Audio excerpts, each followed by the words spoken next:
Hola, ¿qué tal?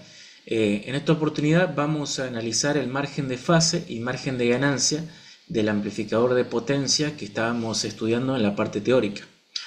Eh, Bien, como verán, hay que evaluar la ganancia de lazo, es decir, A por beta, siendo A la ganancia del amplificador básico y beta la ganancia de la red de realimentación.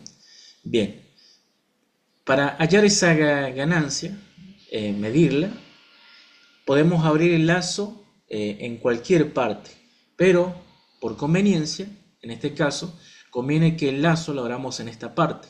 Recuerden que este amplificador tiene realimentación de tensión en serie, es decir, muestrea tensión y compara tensión. ¿Cuál es la red de realimentación? Es la red compuesta por R4 y R2 en este caso. R2 aparece en el emisor y forma un divisor de tensión con R4 a través de este capacitor que hace de bootstrap. Bien, recuerden que para evaluar esta ganancia hay que enmudecer la fuente de excitación y hay que colocar una tensión de prueba. En este caso le vamos a poner D de testeo. Bien, esa fuente de señal que colocamos acá no tiene que interferir en la polarización del circuito, o sea, todo lo que es la polarización, la parte estática, tiene que mantenerse tal cual estaba a lazo cerrado. Bien, entonces, la fuente de señal la acoplamos a través de un capacitor, que en este caso fíjense que es un capacitor totalmente irrealizable en la práctica, porque es un valor muy alto, lo mismo que el valor de este inductor, porque estamos en el simulador, entonces nos aprovechamos de eso para simular más condiciones ideales, digamos. Porque básicamente esto es más que nada una cuestión conceptual, eh, lo del tema del margen de fase y margen de ganancia. Bien, entonces el capacitor sirve para acoplar la fuente de señal y no interferirme en la polarización, porque si yo conectara la fuente de señal directamente sin capacitor, para continua sería un cortocircuito y me derivaría todo eso a tierra, ¿cierto? Entonces, para eso está el capacitor. Ahora, ¿el inductor para qué está? Bueno, el lazo tiene que quedar abierto para corriente alterna, pero para continua tiene que mantenerse cerrado. Entonces, porque se tiene que mantener la polarización. Entonces, el inductor para la corriente continua es transparente, pero para la corriente alterna empieza a presentar una reactancia que cada vez es más alta. Va a llegar a un punto donde esa reactancia va a ser prácticamente un circuito abierto. Y entonces el lazo me queda abierto. Ahora, ¿por qué es un valor tan alto? Y porque hay que simular la condición de circuito abierto, ¿cierto? Obviamente este 10 kilohenrios es un valor totalmente irrealizable en la práctica. Bien, entonces ahora simplemente trazamos el diagrama de Bode. Acá estoy usando la herramienta Tina, pero ustedes pueden aplicar este mismo método para el simulador que más les guste. Acá vamos a hacer un barrido de 1 Hz a 1 GHz con 500 puntos para la gráfica y trazar amplitud y fase.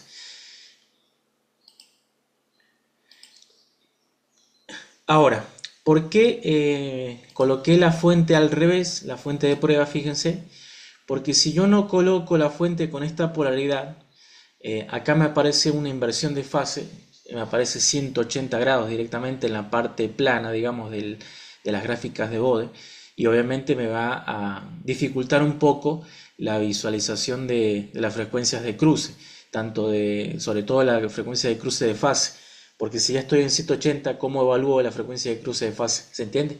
Entonces, simplemente invierto la polaridad de la fuente de prueba y ahora sí la parte de la banda plana me queda en 0 grados y con eso ya tengo una referencia y puedo buscar el cruce de fase a 180, ¿cierto? Bien, entonces con el cursor vamos a la gráfica, con el cursor vamos a buscar primero la frecuencia de cruce de ganancia. Vamos a 0 dB. Bien, y ahora vamos con el otro cursor al diagrama de fase y tenemos aproximadamente 130 grados de fase. Obviamente hacemos 180 menos 130, me da una diferencia de 50 grados. El margen de fase es bueno, es aceptable. Acuérdense que un margen de fase de 45 grados era aceptable, Un margen de fase de 60 era muy bueno y un margen de fase de 90 o más es excelente. Bien, entonces ahora ya tenemos el margen de fase que es 50 grados, vamos al margen de ganancia. Para eso ubicamos buscamos la frecuencia de 180 de cruce de fase. Y ahora vamos con el otro cursor en la ganancia y tenemos aproximadamente 55 decibeles de margen de ganancia. Acuérdense que el margen de ganancia se evaluaba como 0 menos la ganancia que tenía a la frecuencia de cruce de fase. Bien, entonces acá tenemos 55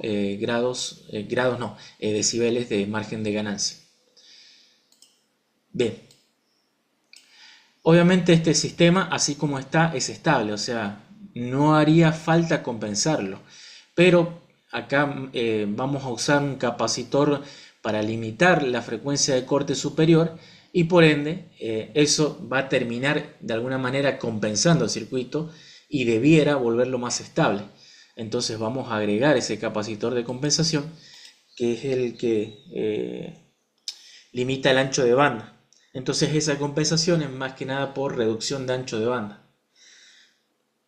y separación de polos, ¿cierto? Bien, entonces vamos a colocar de nuevo ese capacitor de limitación de frecuencia que a su vez nos compensa al sistema y a ver si efectivamente mejora el margen de fase y margen de ganancia. Vamos a trazar de nuevo los diagramas de Bode. Vamos con el cursor, buscamos la ganancia de 0 dB,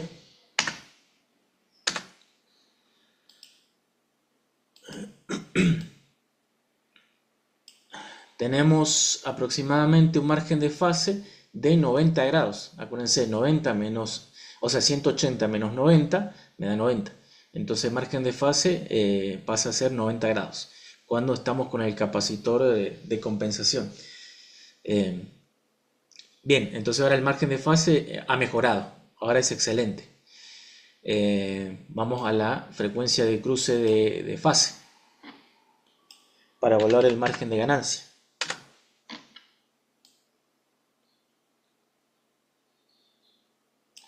Bien, el margen de ganancia ahora es prácticamente 58 decibeles.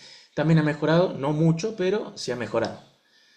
Entonces ahora el sistema con esta compensación es más estable. ¿Cuál es el precio a pagar de esto? Y que ahora tenemos un ancho de banda más reducido. Si ahora, por ejemplo, evaluamos vamos a sacar el inductor, vamos a evaluar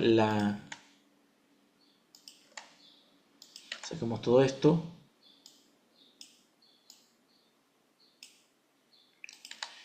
Vamos a evaluar la respuesta a lazo cerrado.